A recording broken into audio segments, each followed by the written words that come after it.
of course, the oldest argument in the book from the mainstream media is there really weren't that many people there. Well, Tommy Robinson has said hell no to you.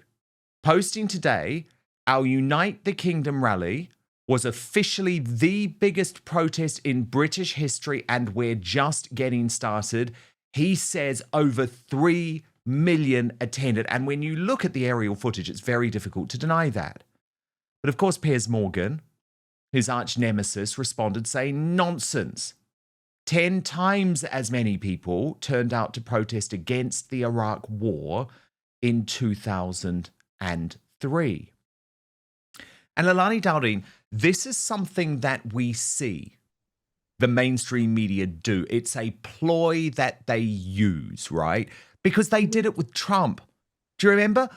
Right up until he was elected in 2016, it's like, oh, no. He's lying about the crowd sizes. He's lying about the turnout. Well, the election sort of proved him wrong. Mm-hmm. And honestly, we were there on the day. I mean, Lizzie will tell you, we were there on the day. And when the estimate from the police came through of 110,000 people, it was like, are you taking the piss? I mean, it is so clearly 10 times that. I mean, I was just speaking with my producer who was making the point that think of how many people fit into Wembley Stadium. And when you leave Wembley Stadium and there's that path to the Wembley Stadium station, that's 100,000 people. This was gridlock throughout the entire central London streets. So why does Piers Morgan just immediately accept this line from the police, which was clearly balderdash, Lilani?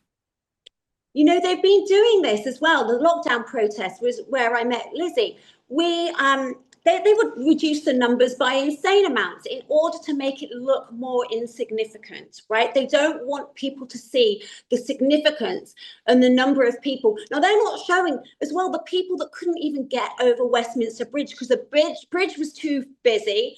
The streets were too busy. You couldn't have any more people in the area because people would get crushed. So there were people the other side of the river, the south side, that couldn't get over. So many people showed up to this, and they just don't want you or to know. And if you don't see the footage that's all over social media, you wouldn't know.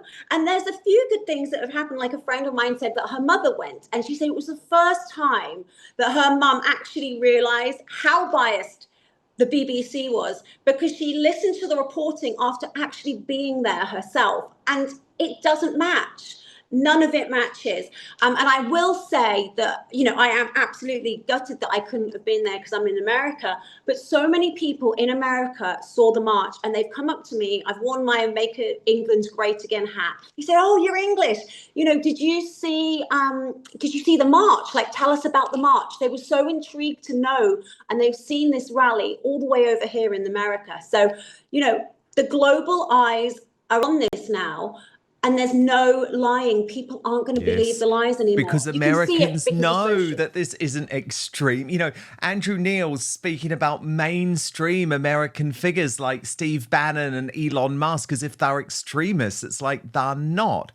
But seriously, I mean, Lizzie, there's just no way that the official crowd estimates were anywhere near to correct. There's just no way. No, they did this, like Lani said, they did this with the lockdown protests. Do you remember, Lani? They said that there was one which was huge. It was the anti-lockdown one. They said there was 250 people there. And there were absolutely tens of thousands. Yeah. It's a tactic of the deep state, isn't it? It is a tactic of the deep state. I always say to people, don't listen to the mainstream media. And I think the reason that they're pretty much in tatters now is because we have social media. We have people getting out their phones and going live. We have the alternative media. We have people like yourself that go out and you're doing proper journalism. You're out there at the event, showing the people that are there, showing what's going on, showing the level of unity, not hatred, which is what they're always trying to portray us as thugs and aggressive and negative. And the thing is, Lizzie, look, if there had been violence there, like if I'd seen it Of course, I would have reported it. I was always Absolutely. very clear. I was there as an independent journalist. I wasn't part of any organization. That's what's so important about these independent journalists on the ground, because we will report the truth. Whereas you could tell from the mainstream media coverage, they only wanted violence. They had predicted that there was going to be violence before the event started. So this is what happens with the mainstream media. They write their headline before the event even starts. And I thought it was hilarious today, although I love Tommy Robinson's response as well. But the news agents, you know, the awful news agents, I call them the fake news agents. Lewis Goodall, Emily Maitlis and John Sopel. Yeah. They're freaking out about the fact, and this is the quote from them, "I don't think it's beyond the realms of possibility to imagine someone like Tommy Robinson now appearing on Question Time. Are the BBC and other news organisations terrified of looking out of touch with the will of the people?" But as Tommy responded, "We don't need Question Time," with 3 laughing face emojis. "Dinosaurs don't understand what's happened. They're irrelevant now." And Lilani, it did make me laugh. It's like, I'm sorry, as if anyone has thought for the past decade that Question Time represents the country at all. I mean, look at what happened to Lizzie's husband, Lawrence Fox, when he went on Question Time and literally expressed the thoughts of 90% of the country when it comes to that horrible little weasel, Meghan Markle. It was totally the majority view of the country, and it was the beginning of his cancellation. So the idea that, like, Tommy Robinson needs to go on Question Time to gain respectability is laughable.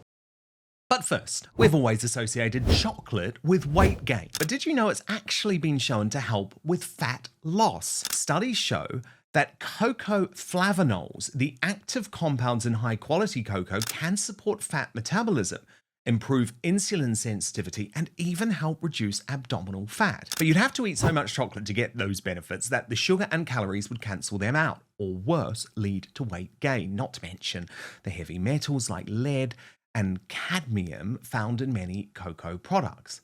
This is why I drink Morning Bean by Verso. It's a rich chocolate blend with all the proven benefits of cocoa without the junk. Every batch is third-party tested for heavy metals, so you're getting pure high flavanol cocoa you can actually feel good about. Instead of caffeine, it uses theobromine, a natural compound in cocoa that delivers all-day energy without overstimulating your nervous system. Plus, its ingredients are shown to support muscle growth and performance, improve metabolism, and provide micronutrients from superfoods and electrolytes to rehydrate and fuel your body. So yes, chocolate can help you lose fat, just not in the candy bar form. Since tanking Morning Bean, I've turned my morning ritual into something that supports my energy, my metabolism, and my goals. So start your day with Morning Bean for research-backed detox, energy, and health. Click the link below or visit morning.ver.so/outspoken and use the code outspoken for 15% off. That's morning.ver.so/outspoken, or just click on the link in the description box below. But now, back to the show.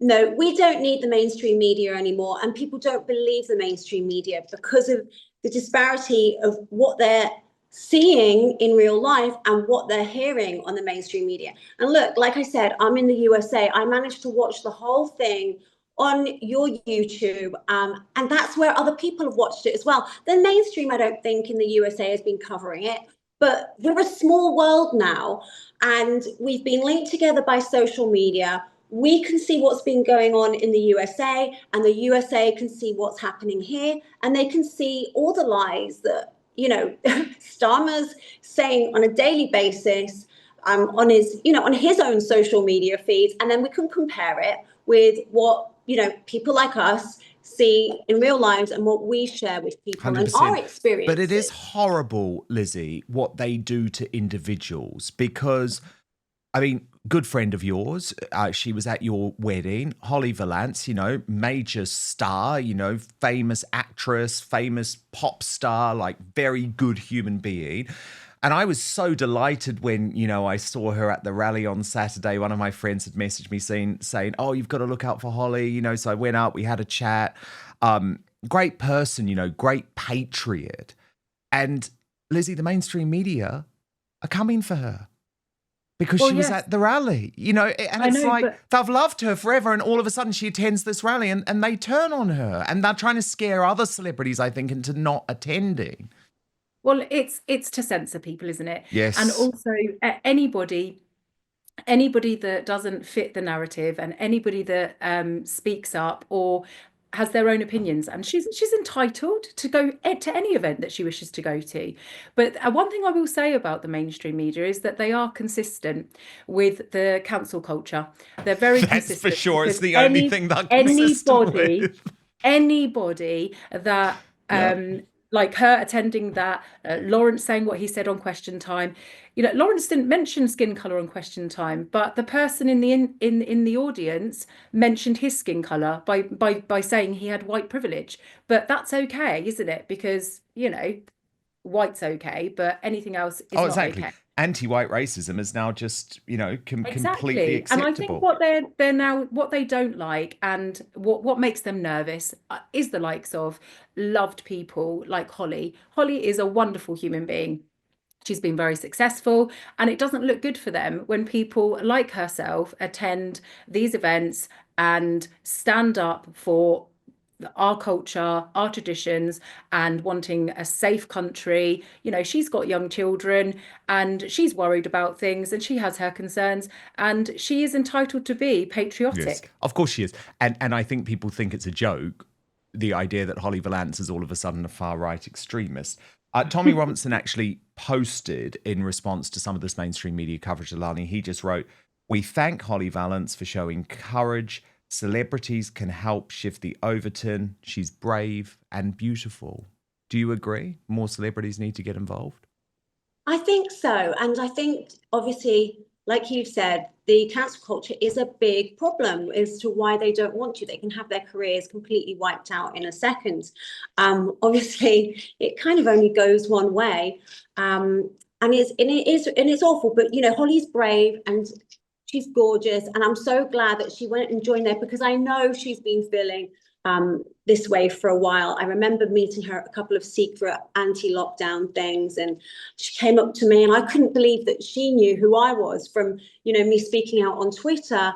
And I was so flattered, and it was also really encouraging that somebody like her felt exactly the same way. And I'm so glad now that she feels brave enough that she can go and join in, and she can use her voice as well. So you know, it's great. And I really hope a few other people stand up. And, you know, we're seeing the Overton window shift. So maybe, and we saw Ryland. Actually, Ryland's a really good example.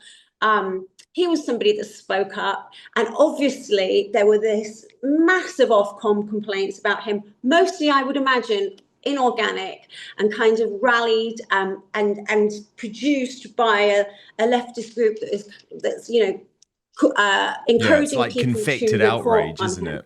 Yeah, it's not even probably anyone that was even watching that show, but they've seen something a little bit later on. So, you know, great, good on her, good on Rylan, good on anyone that's, like, you know, happy to speak up and show their face and just say, you know, what everyday British people are concerned about.